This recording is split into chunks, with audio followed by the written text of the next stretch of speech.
Bonjour à tous, je suis Gilles Mancillon, je reviens à vous aujourd'hui. Mon esprit m'a demandé de partager certaines idées. C'est des idées, j'avais pris quelques notes parce que bon, j'écoutais les infos sous ces débats parce qu'on est vraiment dans une société qui est en pleine transmutation. Il y a beaucoup de choses, il y a beaucoup de gens très intelligents qui ont des solutions. Il y a beaucoup d'innovations qui sont déjà en train de se préparer, qu'on voit, mais qui ne sont pas encore en place. Donc je pense que tout va se résoudre naturellement.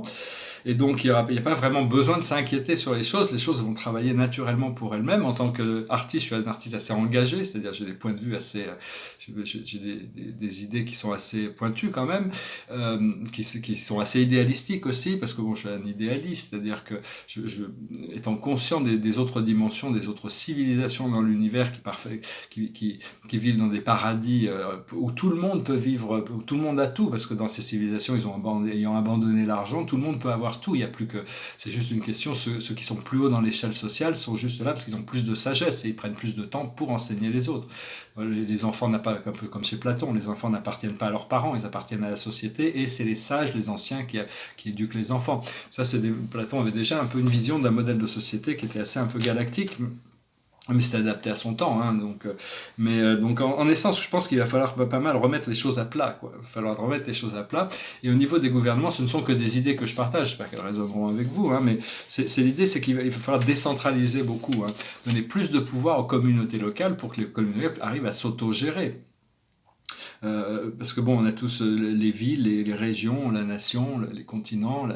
Éventuellement, on doit arriver à une seule société planétaire, mais on a des cultures et des systèmes de fonctionnement tellement différents qu'on est rentré dans cette compétition. Ce qu'il faut, c'est arrêter de se faire la guerre, arrêter de dépenser des milliards de milliards dans des guerres qui n'ont plus aucun sens. Et aucune violence n'est jamais justifiable pour défendre une idéologie. Le problème, c'est que les médias font des événements, des best-sellers. Au plus c'est violent, au plus c'est pervers, au plus c'est sombre, au plus ils en font des best-sellers. Et en faisant ça, ils ne connaissent pas la loi de l'attraction, la loi du pouvoir de l'attraction. Ils catalysent l'esprit de l'humanité sur ces choses, qui renforcent ces choses et qui encouragent plus de violence, plus de débordement, Donc on n'a pas encore compris ces choses-là, hein, ou alors c'est manipulé comme ça. Mais bon, en réalité, Dieu est amour, rien d'autre, hein. C'est l'amour éternel et la sagesse infinie, quelles que soient les religions, l'hindouisme, le bouddhisme, le confucianisme, le taoïsme, le judaïsme, le christianisme, l'islam, tout ça, c'est une seule voie vers l'amour et l'unité de Dieu qui nous permettent de vivre en société dans une fraternité où tous les êtres sont égaux et respectés dans l'égalité de qui ils sont, qu'ils soient noirs, blancs, jaunes, verts, bleus, violets, qu'ils soient hommes, femmes, grands, petits, gros, petits, grands, minces, peu importe, tout le monde. C'est juste que bon, on a créé toutes ces hiérarchies, hein, dans notre société. Ce qu'il faut, c'est pas donner de pouvoir au scénario catastrophe, et d'avoir confiance que les choses vont, confiance plus dans notre divinité, dans le pouvoir de l'amour, plutôt que de donner de tous ces scénarios qui sont constamment projetés. Il y a certaines compagnies qui devraient, enfin, à mon avis, des compagnies qui devraient être nationalisées, comme les pharmaceutiques, pour les empêcher de nuire, parce que de vouloir monétariser, c'est la maladie. Ils créent toujours des nouvelles maladies qui continuent à transmettre de génération en génération à travers les vaccins, hein, et puis ils créent des nouvelles maladies. Et dans leur tiroir, ils ont toutes les solutions à tous les remèdes de l'humanité, hein, tous les grands maux de l'humanité, ils ont les solutions. Seulement, bon, ça serait trop, ça les pénaliserait trop monétairement, donc il faudrait réquisitionner tout ça pour revenir sur la santé, parce qu'on est vraiment dans George Orwell. Le ministère de la Santé, c'est le ministère de la maladie, hein, on n'est pas du tout dans la guérison, on est dans la médicalisation et de maintenir ces maladies. Enfin bon, c'est des choses un peu, qui peuvent pas être un peu lourdes, je veux pas non plus pointer là-dessus, mais par contre, il y en a d'autres qu'il faut privatiser pour favoriser l'expansion économique. Savoir, bon, l'Europe, elle a voulu, elle est un peu autocratique, hein, c'est une Europe autocratique qui veut dicter sa loi, mais en réalité, il faudrait qu'elle soit, mon opinion, c'est qu'elle devrait être consultative et que chaque pays puisse retrouver sa souveraineté, hein. Puis l'Europe, elle coûte très cher, ça coûte très cher d'entretenir cette Europe, on ferait mieux de mettre les fonds pour la qualité de vie des habitants des pays. Alors la clé de la solution par rapport à l'économie de marché, pour le moment, une fois tant qu'on est dedans, on est obligé de s'y faire avec, c'est le plein emploi. Il faut arriver à trouver des moyens pour simplifier les procédures, pour favoriser le développement des PME. Hein. Mais c'est pas taxer c'est pas taxer les gens qui gagnent de l'argent. L'impôt sur le revenu, ça devrait être juste pour les 5 ou 10% des gens qui gagnent le plus d'argent, c'est tout. Et les multinationales, c'est eux qui devraient payer les impôts, parce que c'est eux qui font des bénéfices énormes, ils en payent déjà beaucoup. Mais je veux dire, bon, et tous les dérivatifs actifs financiers, toute la finance, ça c'est des gens, c'est juste des papiers qui sont échangés, il n'y a aucun service qui n'est rendu, aucun bien n'est fait dans ces services, c'est juste des papiers qui sont échangés, donc au moins taxer ça, c'est là-dessus qu'il faut taxer, c'est pas les gens qui ont travaillé, même s'ils gagnent beaucoup d'argent, c'est pas leur prendre leur argent pour qu'ils aillent s'expatrier ailleurs, et aussi taxer l'épargne, avoir un peu d'épargne pour se sécuriser, mais il y a des gens qui ont des millions et des millions qui dorment, et donc il faut les encourager à remettre cet argent dans l'économie pour qu'ils puissent développer l'économie locale. Il faudrait que les États soient plus d'indépendance aussi au niveau de arriver à créer en France on a quand même assez de talent, on devrait pouvoir être autosuffisant par rapport à beaucoup de choses, mais on est dépendant de beaucoup de puissances étrangères pour certaines de nos fonctions vitales.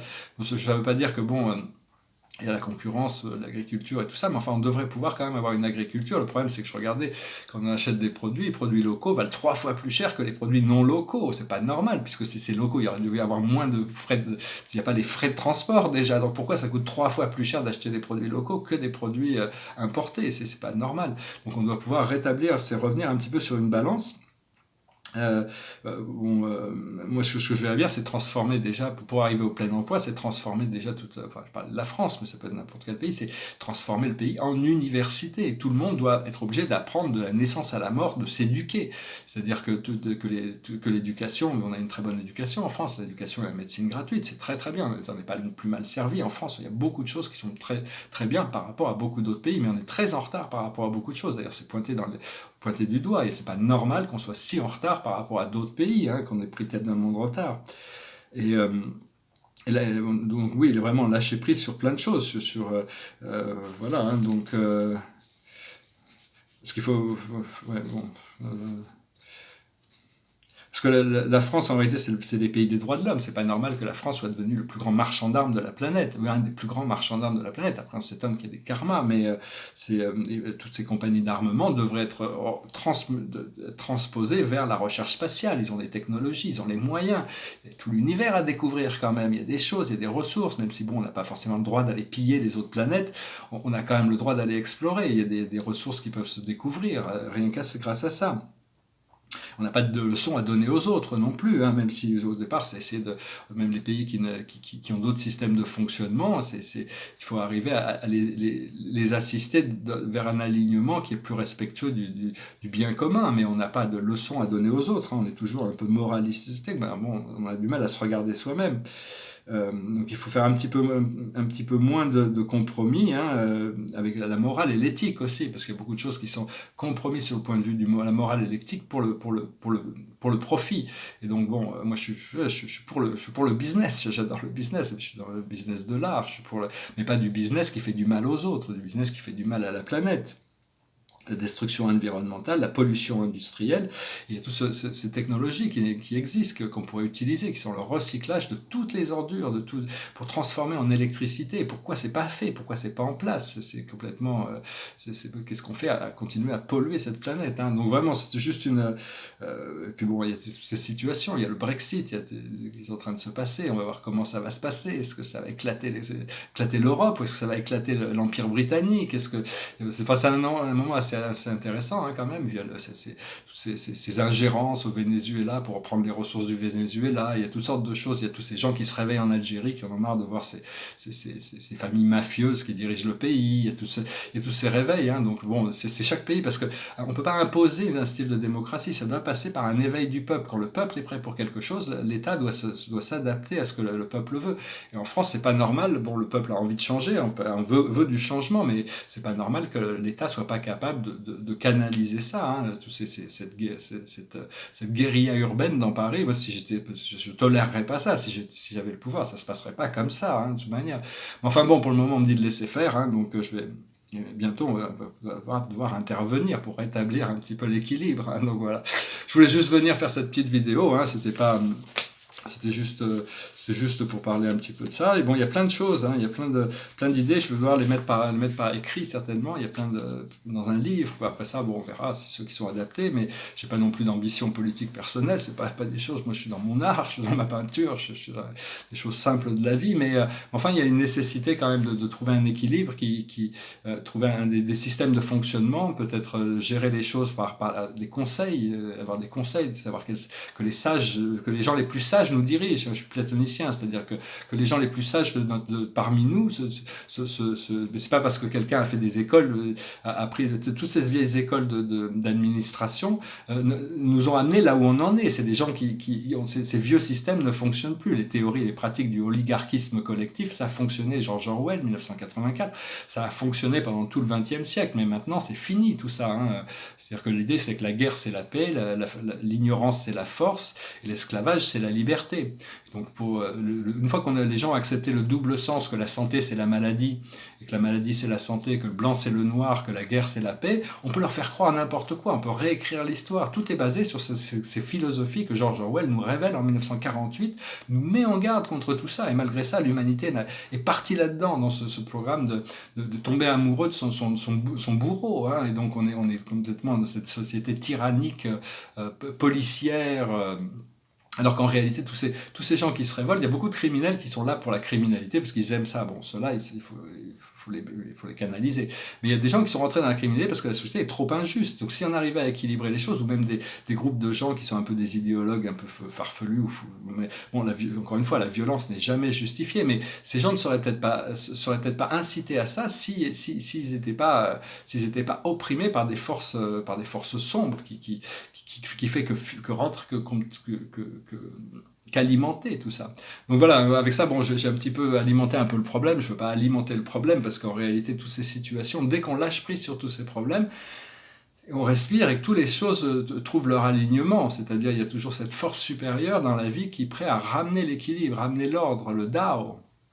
Revenir à l'ordre naturel des choses sans avoir besoin de lutter. C'est juste une question de... Mais tout passe quand même par l'éducation, par la compréhension, par le discours, par le dialogue. Hein. Donc voilà.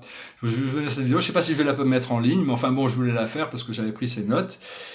Et donc on est content quand même de voir toute cette mobilisation pour l'écologie, hein, même si bon, on ne va pas changer le climat, c'est la Terre qui réagit, le climat c'est la Terre qui réagit. Ce qu'il faut arrêter, c'est la destruction environnementale. Il faut arrêter de détruire la forêt, il faut replanter l'Amazonie, hein, même si bon, c'est pas, ça appartient au Brésil. Non, l'Amazonie n'appartient pas au Brésil, elle appartient à la planète, c'est le poumon de la planète, hein, c'est vraiment c'est un des chakras de la planète. Donc il faut, mais il y a plein d'autres, il y a des pays qui sont mieux gérés que d'autres, avec plus d'intelligence. Maintenant, il faut arriver à plein de choses sombres encore qui se passent sur la Terre. Il faut essayer d'aider et assister tous les peuples sans vouloir leur donner de leçons, mais bon, il faut sans vouloir les envahir non plus. Donc la France a déjà la responsabilité de s'occuper d'embellir la France, de nettoyer la France, de rendre les Français heureux, les Français libres, les libérer déjà de toute cette fiscalité complètement démentielle, pour qu'ils puissent et d'ouvrir les portails de l'ascenseur social pour que tout le monde puisse trouver sa place et pour qu'on puisse devenir le peuple le plus prospère du monde. Hein, il y a de quoi faire. On peut redevenir le centre du monde. Pas besoin d'être le centre du monde, mais de redevenir un exemple pour le monde. Hein. La France, c'est le pays des droits de l'homme quand même, et au XVIIIe siècle, au XVIIe siècle, c'était déjà le centre de la culture. Au XVIIIe siècle, c'était le centre de la philosophie. Même les grands philosophes allemands enviaient la France grâce à l'encyclopédie qui avait amené la connaissance universelle dans toute l'Europe. Donc il y a quand même des grands atouts culturels en France, des grandes choses, et il y a beaucoup d'intelligence, de gens très intelligents, de gens très conscients qui travaillent dans leur coin pour faire les choses, et seulement c'est juste une question de coordonner politiquement, c'est pas donner des ordres, c'est d'arriver à trouver les meilleures idées, toutes les bonnes volontés. Il y a déjà énormément de bonnes volontés qui sont déjà là en place, et donc c'est juste leur donner le moyen de mettre leurs solutions en place. Hein. C'est même pas, moi j'ai pas forcément les idées, mais je sais que tout le monde a des idées complémentaires qui pourraient permettre à tout le système de fonctionner si on arrive à coordonner toutes ces forces. Hein. Voilà, j'espère que ce message aura résonné avec vous. Je vous souhaite une excellente journée, je vous dis à très bientôt. Merci.